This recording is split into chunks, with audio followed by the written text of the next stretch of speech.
Olá pessoal, tudo bom? Espero que todos estejam bem. Nós vamos dar continuidade ao manejo alternativo de pragas, vendo um pouquinho hoje do que? De manejo de praga, conceito e histórico. É importante, antes da gente ter o método de controle, de ver ele e aplicá-lo na prática, a gente conhecer, né? Qual que é a origem disso, como que os conceitos estão definidos dentro do manejo de pragas.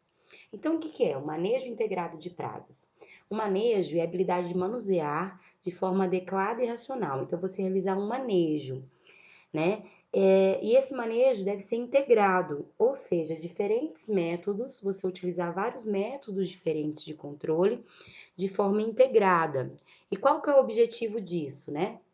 Reduzir a população das pragas. Então, o seu objetivo é sempre estar reduzindo a população de insetos pragas naquela área. A gente não consegue causar a eliminação, muitas vezes, de algumas pragas, mas nosso objetivo principal é reduzir.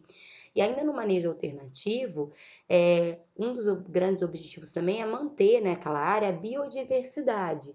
Então, no sistema orgânico de produção, para você ter esse controle natural das pragas, você manter a biodiversidade com insetos, predadores, parasitoides, inimigos naturais que vão naturalmente combater a sua praga. Então, com o objetivo sempre de reduzir a população do inseto praga.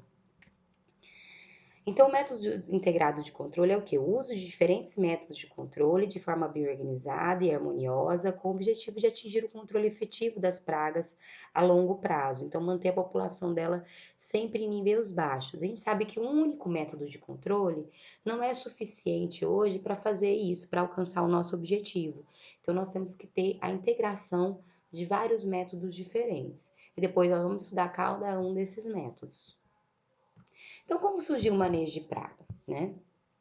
Então, antigamente na agricultura, como a gente fazia para controlar, né? A gente usava métodos culturais de controle, físico, biológico. Usava-se muito na agricultura antigamente produtos naturais, né? À base de outras plantas, extrato de plantas, né? Como alternativa para controle. Mas o que aconteceu, né? Ali na Segunda Guerra Mundial, após a Segunda Guerra Mundial, foi descoberta vários produtos químicos, né? Foi a época de descoberta e fabricação de vários produtos químicos. Um dos mais famosos na época foi o DDT, que foi descoberto por Paul Miller em 1939. Ele chegou até a ganhar o Prêmio Nobel de Medicina e Fisiologia. Por que ele ganhou esse Prêmio Nobel em 1948? Porque esse produto, o DDT, ele era utilizado para controle de vetores de mosquito vetores de doença. E nessa época da Segunda Guerra, tinha muitos ratos nas cidades, muitos insetos, muitos mosquitos transmitindo doença. Então, esse produto era aplicado na cabeça das pessoas para piolho, para mosquito. Então, por isso, o Prêmio Nobel de Medicina, porque passava doença às pessoas, né, esses mosquitos, esses vetores, que eram prejudiciais, levando até o homem à morte. Então, por isso, por essas doenças, advindas da Segunda Guerra Mundial, da situação que as pessoas se encontravam de saúde, né, e alimentação, foi então o DDT foi uma referência nessa época para isso. Então, quais são? Aí teve uma fase de otimismo do DDT. Então, aqui a gente vê a imagem, as pessoas aplicavam esse produto nas pessoas em forma de pó e na cabeça das pessoas sendo aplicado. Então, o DDT era bom para todo mundo, saudável, teve essa ideia. E aí, com o uso do DDT também na agricultura, fez aumentar então a produção agrícola, porque eles aplicavam esse produto que era muito generalista e matava então todas as pragas ali daquela área. Então, no início aí a produção aumentou e junto também nessa fase outras tecnologias também começaram a aumentar na área de produção agrícola, maquinários mais eficientes para semear, para colher. Então, foi uma expansão de área agrícola. Então, aqui também mostra que a aplicação do produto aplicava-se, né, no berço do bebê, dentro do armário da cozinha. Então, não se tinha o critério, não se achava que isso poderia fazer mal para o homem, para o ambiente, de forma alguma. E também nessa época, o que a gente aconteceu? Começou a se deixar de lado aqueles produtos alternativos, né? Se esse aí matava tudo e estava em época de expansão desse produto, então aí deixou-se de lado extratos de planta, o controle biológico, a diversidade na agricultura, deixou esses métodos importantes hoje para a agricultura orgânica alternativa de lado. Um choque muito grande, algo que impactou muito, ocorreu na ilha de Bornéu, na Indonésia, em 1960. O que acontece? Nessa ilha houve um grande surto de mosquito, tinha muito mosquito nessa ilha, então causando doenças como a malária, né? Então a Organização Mundial de Saúde fez o quê? Falou, vamos aplicar nessa área, nessa ilha de Bornéu, que é uma ilha isolada, o DDT, né? A gente aplicando muito DDT nessa ilha isolada, vai matar o mosquito. Mas o que aconteceu? O mosquito realmente, ele foi afetado pelo DDT, mas a barata é extremamente resistente. Então, o DDT, ele atingia a barata, mas não deixava ela morta. Ela só ficava um pouquinho, é, andando um pouquinho mais lenta, um pouco mais lenta. Ela andando mais lenta, facilitou o lagarto, porque o lagarto falou assim, ué, consigo pegar mais barata. Então, ele comia mais barata com facilidade, porque ela estava um pouco lenta, afetada pelo produto. O lagarto também afetado pelo produto, ele também ficava mais lento e mais fácil do gato capturar. Então o gato preferia se alimentar dos lagartos, ao invés de caçar rato. O rato ele não foi afetado pelo produto, então ele andava com muita agilidade. Então os gatos que tinham na ilha e outros predadores se alimentavam mais de lagarto. Então, o que aconteceu com esses ratos? A população de rato que não se o gato não pegava e outros predadores também não, aumentou a população de ratos na ilha. Com isso, aumentou também os animais que se alimentavam ali do sangue do rato, carrapatos, pulga, tá? E esses carrapatos e pulgas que estavam no rato, o rato infestou rato para a ilha inteira, eles atingiram os humanos, levando os humanos à morte. E paralelo a isso, tinha uma lagarta do coqueiro que também foi resistente ao DDT. E essa lagarta caiu no telhado das famílias lá, que era feito de palha, e ela começou a se alimentar da casa das pessoas, os telhados de palha. Então você vê que a ilha ficou completamente, as pessoas sem casa, sem abrigo, e as pessoas morrendo por causa da infestação alta de ratos que deu naquele lugar. Isso tudo um desequilíbrio causado por um inseticida, um produto químico. Então foi um impacto muito grande, né? Você vê toda uma população às vezes morrendo por causa do uso mal adequado desse produto. E ele é um produto também que ele persiste muito tempo no ambiente, né? Hoje proibido. Então o que aconteceu? A Organização Mundial da Saúde acabou mandando gatos para aquela ilha, para os gatos comerem os ratos, né? E depois mandou mais lagartos também, que os lagartos comiam a lagarta que contaminava a casa. Então a gente vê um grande impacto, né, do uso inadequado de inseticida. Por isso que já antes de 1960, logo após começar o uso desse produto químico na agricultura de modo geral, teve-se uma reunião de pesquisadores na Universidade da Califórnia, nos Estados Unidos, em 1950, e eles definiram o quê? Peraí, a gente não pode usar, agora que saiu esse controle químico, o inseticida, usar só ele. Isso aí vai causar problema, né? Se a gente vê que está tendo impacto nos rios, esse produto é agressivo ao ambiente, ele está matando os peixes, ele está matando pássaros, ele causou esse impacto, né? Todo na natureza. Então, nós temos que realizar um controle integrado. Então, daí começou a retornar o uso dos métodos de controle, a se estudar e falar, não, nós não podemos usar inseticida, então vamos usar os métodos de controle alternativos, que são os métodos que a gente usa também na agricultura orgânica hoje. Então, se resgatou o uso desses métodos. Até uma pesquisadora que foi a Rachel Carson, ela escreveu um livro chamado Primavera Silenciosa, em 1962. Ela era bióloga e escreveu esse livro, e esse livro retrata vários impactos negativos do uso de inseticida, principalmente desse DDT, que hoje, né, é proibido porque é muito agressivo ao ambiente e ao ser humano. Então ela escreveu relatando assim, regiões onde os pássaros estavam todos mortos no chão, rios com peixe tudo morto, né, por causa do uso inadequado desse produto. Então, é um livro muito, muito famoso dentro da área. E como eu disse também, nessa mesma época, em 1970, no Brasil e em outros lugares do mundo, o que começou a acontecer? As populações das áreas rurais começaram a vender as suas terras para grandes produtores e vir para a cidade. E também isso causou um impacto, porque aí há grandes áreas, em vez de ter aquela agricultura familiar, voltada mais a orgânicos, né, a produção alternativa, expandiu as áreas de produção, aumentou as áreas agrícolas, né, e aí começaram a se plantar muitas monoculturas, né, que a gente vê muito hoje ainda no estado de Goiás. Então aí e também o que aumentou o uso desses inseticidas químicos nessas grandes áreas, e isso causando um impacto direto aí no controle de insetos, o que hoje dificulta um pouco para a gente o controle de insetos devido a esse uso inadequado, muitas vezes, do produto químico. Né? Então aí nós temos o quê? Né? Aí nós temos no manejo integrado métodos alternativos de controle. Tem métodos famosos no Brasil de controle biológico. Um deles é essa lagarta da soja, que hoje a gente quase não escuta falar dela. Né? O nome dela é anticárcia, lagarta da soja, e ela é controlada por um vírus que chama baculovírus anticárcia.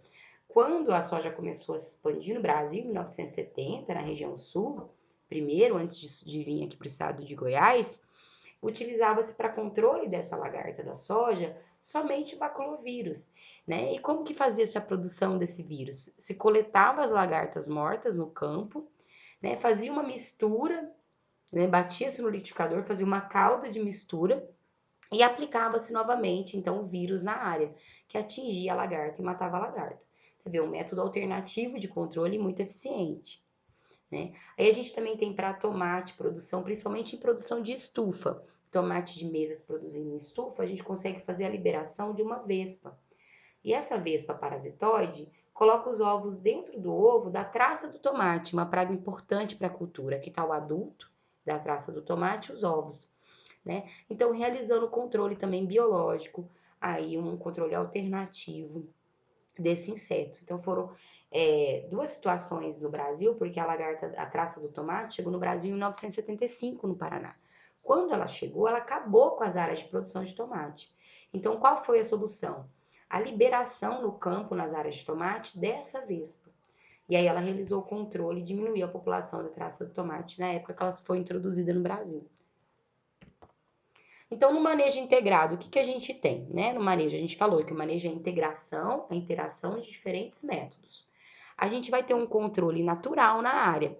No ambiente agroecológico, orgânico de produção, a ideia é se manter um ambiente onde você vai manter ali fungos, bactérias, predadores, né, que vão se alimentar da sua praga de forma natural. Então, manter um controle natural ali com a biodiversidade. Então, um manejo, uma parte dele faz parte disso, né? Esse controle natural. Métodos de amostragem. Então, o que acontece? Se você vai usar um controle biológico, igual a gente falou agora, tem um vírus específico para uma lagarta, né? Ou tem uma vespa específica que controla um inseto. Então, você tem que ter o quê? Saber qual inseto você tem na área. Então, métodos de amostragem. Você tem que verificar qual é a praga que você tem, qual é o estágio que ela tá. Igual a gente comentou aqui, essa vespa, ela controla ovos da traça do tomate, né? Então, ela às vezes não controla de outra praga. Então, a gente tem que estudar isso. Quais são as pragas que eu tenho na área e quais são os inimigos naturais que eu quero que fiquem ali também para controlar essas pragas. Então, para isso, a gente vai ter que fazer a amostragem, que é o quê? Você fazer o levantamento na área de qual as pragas que você tem ali, tá? E esse levantamento em sistema orgânico alternativo de produção, ele tem que ser feito constantemente para você não deixar a população de inseto aumentar e causar prejuízo econômico, né?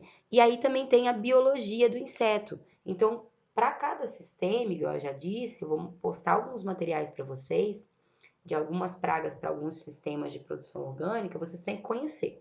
Então, eu vou plantar o que na minha área, né? Eu vou plantar couve, então eu tenho que conhecer quais são as pragas da couve e quais são os inimigos naturais dessas pragas. Porque como que você vai fazer a amostragem, o levantamento, se você não conhecer esse inseto? E esse inseto também, além de você conhecer ele para identificar, tem que saber, será que ele é mais ativo durante o dia ou durante a noite? Tem insetos que só saem à noite para se alimentar, ou no fim do dia. Então, você não vai aplicar no horário, né, ou liberar o seu inimigo natural no horário que ele não está presente na área. Então, tem que ter esse conhecimento da sua praga e do seu inimigo natural. E aí nós temos os controles, que nós vamos ver cada um deles. Nós temos o controle cultural, que é usado na agricultura orgânica, que é alguns manejos que a gente pode realizar, tá? Dentro da área. Nós vamos ver ele, vamos ver o controle biológico, que é o uso desses inimigos naturais, né? Que se alimentam de outros das pragas. O químico a gente não usa, né? Na agricultura orgânica, isso é um sistema convencional. A gente usa no lugar dele o quê? Extratos de plantas, né? Alguns extratos de plantas que são autorizados para serem usados, então.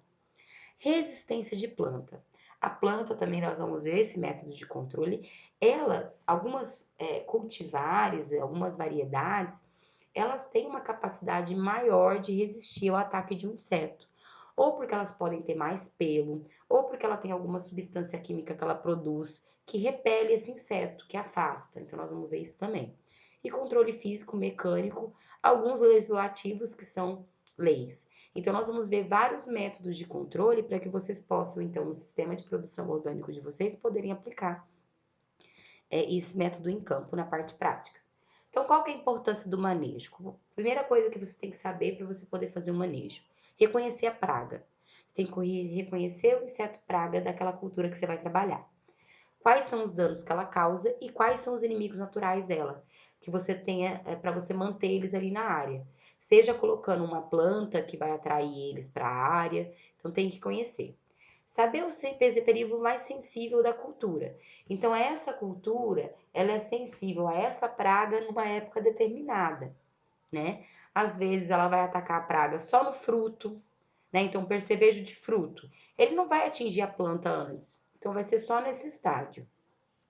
Vistoria periódica do plantio, monitoramento. Então, você tem que estar, principalmente em área de produção orgânica, estar constantemente monitorando a sua área. Você pode criar a planilha específica para o seu sistema de produção, né?